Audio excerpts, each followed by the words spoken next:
तो वीवर्स, आज के इस वीडियो में हम असिस्टेंट सब इंस्पेक्टर इन सिंध पुलिस में से असिस्टेंट सब इंस्पेक्टर की जॉब के बारे में बात करेंगे।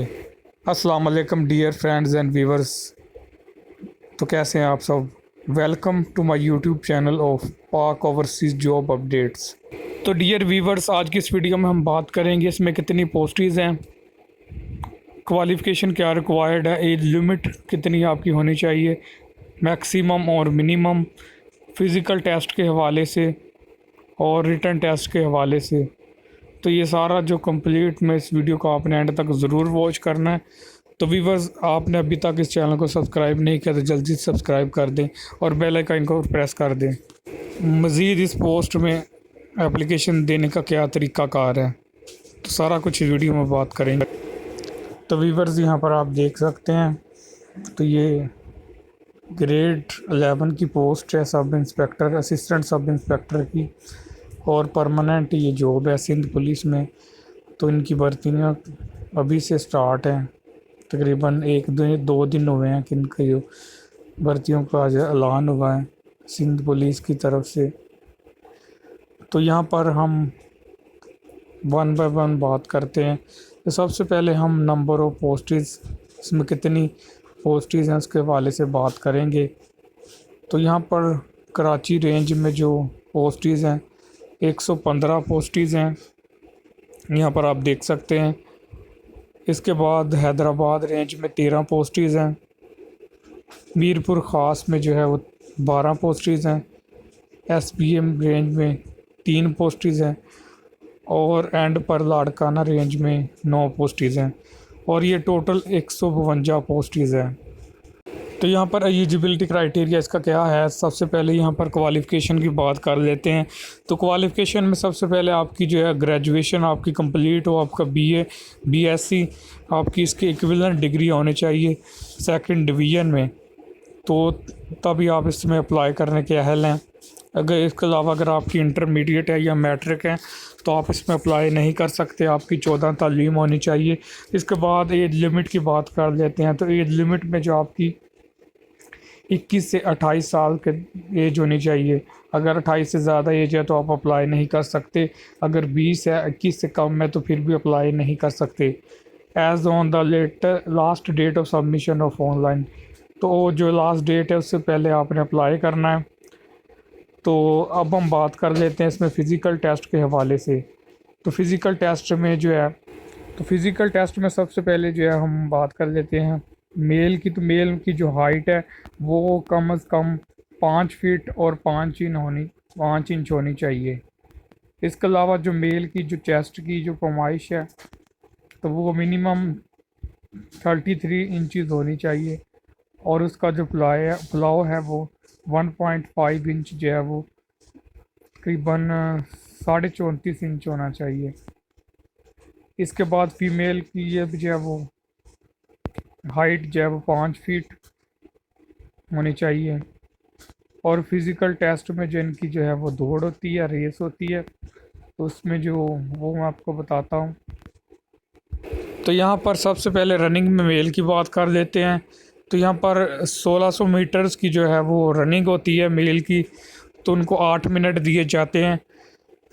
तो इसके अलावा जो फीमेल का है जो वो 800 मीटर्स की जो है वो रनिंग होती है, उनको जो है वो टोटल 14 मिनट दिए जाते हैं। तो 14 मिनट में उन्होंने कवर करना होता है। चलिए अब हम इम्पोर्टेंट नोट इनको रीड कर लेते हैं और इसमें एप्लीकेशन देने का जो क्या तरीक़ाकार है उसके बारे में हम बात कर लेते हैं।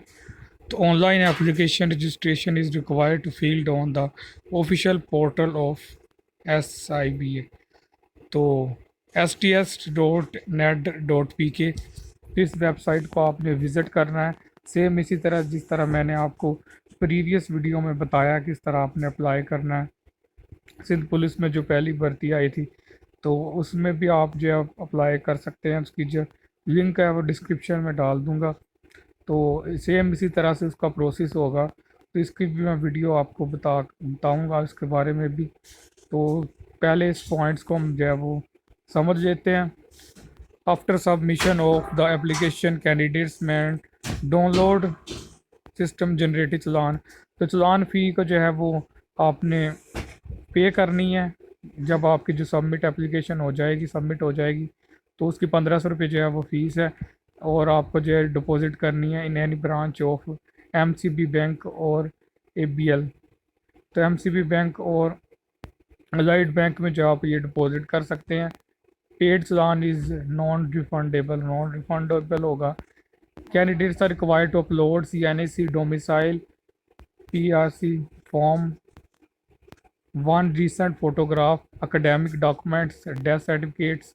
तो अगर डेथ सर्टिफिकेट अगर आपके वालिद की जो डेथ हो गई तो वो आप अपलोड कर सकते हैं। और ये जो है वो इम्पोर्टेंट इन्फॉर्मेशन है, तो आप यहाँ पर ये इनको आपने फिल करना है, अपलोड करना है जब आपने रजिस्ट्रेशन करवानी है। एंड इज़रशिप सर्टिफिकेट ऑफ डिकेज शहीद employed only for order for permanently invalidated or inseminated employees for invalidated quota only। तो इस कोटे पर जो है वो यहाँ पर जो है वो सर्टिफिकेट देंगे। डिक्लेरेशन ऑफ शहीद FIR फाइनेंशियल कंपेंशन ऑर्डर फॉर शहीद कोटा ओनली। तो ये कोटे के लिए जो है वो यहाँ पर डिक्लेरेशन करेंगे। All applicants claim should be considered process and entertained as in police shaheedi case. तो ये इनका रूल है, उसके मुताबिक जो है ये अपना कोटे पर जाएंगे। The second claim for requirement against shaheed quota will be entitled only for those legal heirs whose father brothers और husbands embrace शहीद after the.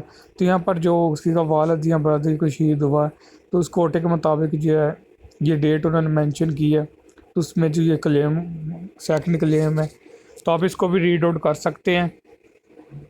The actual verification of original certificates will only be done in respect of candidates who are called for testing. तो verification उनकी होगी जो अपना जिनको interview test के लिए बुलाया जाएगा। And any the reserved quota will be utilised first for the शहीद कैटेगरी। शहीद कैटेगरी के जो है वो कोटा रिजर्व्ड है, followed by the decrees and permanent. ये तो या आपको इस रूल के मुताबिक जो है इस तरह से ये उन्होंने कोटा मुख्तसर किया है। No online application shall be entered after last. तो अगर लास्ट डेट के बाद जो एप्लीकेशन है वो सबमिट होगी तो फिर वो रिजेक्ट हो जाएगी। Incomplete application shall not be entered. तो अनकम्प्लीट एप्लीकेशन आपने सबमिट नहीं करनी है। ऐसा नहीं है कि आपने जो है वो एड्रेस नहीं अपना देना या अपना कोई नाम में कोई गड़बड़ कर देनी है। तो आपने जो है वो करेक्ट ये सारी एप्लीकेशन फिल करनी है, अदरवाइज़ जो है आपकी एप्लीकेशन जो है वो रिजेक्ट हो जाएगी और आप जो इसमें अप्लाई करने के जो है वो बाद में हल नहीं होंगे। The date time and venue of all test shall be initiated through online call letters. तो SMS आएगा, कॉल लेटर आपको आएगा, तो वो वेबसाइट पर मेंशन कर दिया जाएगा। तो डियर व्यूवर्स यहाँ पर आप देख सकते हैं following further all updates and notification about the ये टेस्ट डेट्स हैं, एडमिट स्लिप्स, रिजल्ट अनाउंसमेंट्स और any other information shall be uploaded. Test या वेबसाइट पर आपको सारी इन्फॉर्मेशन मिल जाती है। तो यहाँ पर no TADA will be given for test interview.